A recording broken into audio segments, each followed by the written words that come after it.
урматтуу кесиптештер, бул мамлекетибиздин, элибиздин башына келген сыноо. Күнүмдүк тактикалык маселелер боюнча Кубатбек Айшевичтин тажрыйбасы бар. Жетишет деп ойлойбуз. Бирок эки стратегиялык маселени бүгүн чечпесек, Кубатбек Айшевич кеч болуп калат. Эң негизги маселе, быйыл биз 28 миллиард сомду тышкы дүйнөгө карызды төлөшүбүз керек.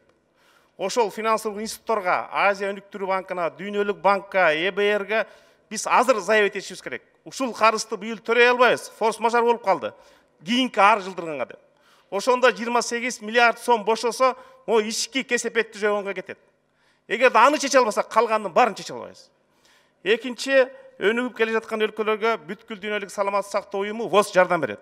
Сиздер азыр бүгүнкү фактураны негиздеп, жок дегенде 100 миллион долларлык медициналык жабдыктар жана керектүү каражаттарга азыр жардам беришиңиздер керек.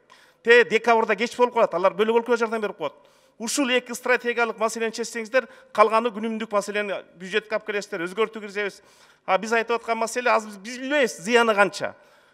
Дагы канча кунат билбейбиз. Ошон үчүн аны бюджетке өзгөртүүнү тетиги майдын аягы июнда келгенде гана чечпесек, атайын bir күн парламенттик күндү дайындап. Азыр биз бүгүн чече албайбыз. Бүгүн могу өрттү басыш керек. Өкмөт бүт эмгегин убактысын ошого жумшаш керек. Биз андан ылаксытпашыбыз керек.